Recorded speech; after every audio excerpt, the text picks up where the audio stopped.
mga beshi, pagkatapos nating matutunan ang finding the common ratio of a geometric sequence, ngayon ready na kayo na matutunan ang nth term of a geometric sequence.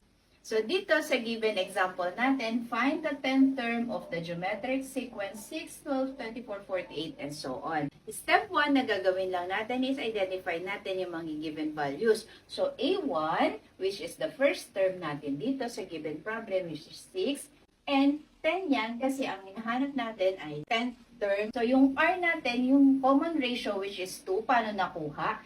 I-divide lang natin ang kahit anong term dito dun sa nasa kaliwa niya. Halimbawa, 48 divided by 24 is 2, 12 divided by 6 is 2, kaya ang common ratio natin ay 2. Yung A10 dahil hinahanap natin ang 10th term which is yung unknown.